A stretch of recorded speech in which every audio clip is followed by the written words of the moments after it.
लेकिन राम जो संध्या करते थे वो संध्या भी तो करो। वैदिक मंत्र संध्या, हम सब वेद पुत्र वेद पुत्रियां हैं, आर्य है हम, सर्वश्रेष्ठ। लेकिन संध्या के मंत्र तक याद नहीं होंगे यहां जितने लोग बैठे हैं उनमें से किसी को भी। हनुमान चालीसा याद होगी लेकिन उसका अर्थ नहीं जानता होगा यहां पे जितने लोग बैठे हैं उनमें से कोई। संध्या करना बहुत आवश्यक है। कल गुरुजी हम सबके बीच में होंगे, क्योंकि अब आपका और इस व्यास पीठ का एक कनेक्शन बन गया है। क्या कनेक्शन है? गुरु और शिष्य का संबंध। तो आप सब साधक संघ में आ चुके हैं, और जो साधक संघ में आ जाता है उसको एक साधक डायरी दी जाती है जिसमें संध्या के मंत्र होंगे, उनके अर्थ होंगे। मैं ब्राह्मण पुत्री हूं, भिक्षा मांग सकती हूं, और आपकी गुरु हूं तो आपसे तो हक से मांग सकती हूं। मुझे ये भिक्षा दे दो कि हम संध्या करेंगे रोज, क्योंकि ये हमारी धरोहर है, हमारा धर्म है। आपको साधक संघ की डायरी मिलेगी, उसमें नित्य 10 मिनट भी नहीं लगते, सुबह पूजा पाठ करते हैं, संध्या करें। वैदिक मंत्रों का उच्चारण प्रत्येक घर में होना चाहिए, बहुत आवश्यक है। हिंदू नाम हमें बहुत बाद में दिया गया, पहले हम वैदिक हैं, वेदों से निकले हैं, बहुत पुरानी संस्कृति है हमारी। और फिर सुबह जब मैं मंच से उतरी, व्यासपीठ से उतरी, तो बहुत से लोग आए और मेरे चरण छुए। काफी लोग आए, मेरे चरण छुए। तब मैंने सोचा था मैं शाम को आप सबसे ये बात करूंगी। क्या बात? राम कैसे हैं? प्रातः काल उठी के रघुनाथा। पहली चीज तो प्रातः काल उठते हैं राम। प्रातः काल उठी के रघुनाथा। रघुनाथ प्रातः काल उठ के और फिर क्या करते हैं? माता पिता गुरु नावहि माथा। माता पिता और गुरु को चरण स्पर्श करते हैं।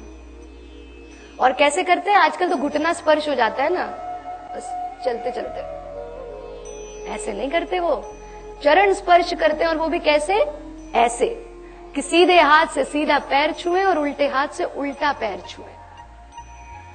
आप सब मेरे या गुरुजी के पैर छूने के अधिकारी सिर्फ तब हैं जब आप घर में अपने माता पिता के चरण छू के आते हैं। बच्चे बैठे हैं यहां, आप बड़े भी बैठे हैं। कितने लोग प्रातः काल उठते हैं और उठ के अपने माता पिता के चरण छूते हैं? कोई गुरु मां से बड़ा नहीं हो सकता। अरे मां जिसने जन्म दिया, जननी है वो। मां जिसने पहला शब्द बोलना सिखाया, मां जिसने उंगली पकड़ के चलना सिखाया, उससे बड़ा गुरु कोई नहीं हो सकता। मां जो खुद गीले में सोकर हमें सूखे में सुलाती है, मां जो खुद भोजन बाद में करती है और हमें पहले कराती है, और हम उसके चरण वंदन ना करके किसी और के चरण वंदन करें, ये शोभनीय बात नहीं है। और फिर कहां लिखा है कि लड़कियां माता पिता के पैर नहीं छू सकती? कहां लिखा है? कहीं नहीं लिखा। अगर कन्याएं गुरु के चरण छू सकती हैं तो माता पिता प्रथम गुरु हैं, और उनके चरण छूना सबसे बड़ा धर्म है। मैंने कभी ईश्वर को नहीं देखा, शायद आपने भी नहीं देखा होगा, क्योंकि वो देखने की चीज नहीं है, वो महसूस करने की चीज है, एहसास है उसका। प्रतिक्षण उसका एहसास है मुझे अपने भीतर, अपने आसपास। हम कल्पना करते हैं कि ईश्वर कैसे हैं। ईश्वर ऐसे हैं जिन्होंने हमें जन्म दिया। ईश्वर ऐसे हैं जो हमारा पालन पोषण करते हैं। ईश्वर ऐसे हैं जो हमें सेल्फलेस लव, कुछ चाहते ही नहीं, वो हमसे सिर्फ देते ही देते हैं।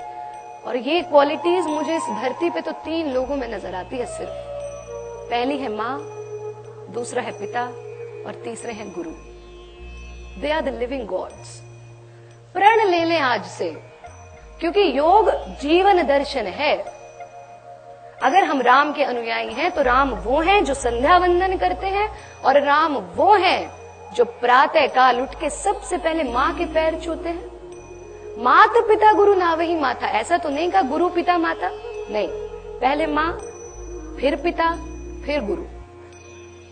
तो कल सुबह उठकर जब आप अपने माता पिता के चरण छूकर आएंगे तब आप व्यास पीठ से गुरु जी के और मेरे चरण छुएंगे, वरना नहीं छुएंगे। सबसे पहले माँ के पैर छुएंगे।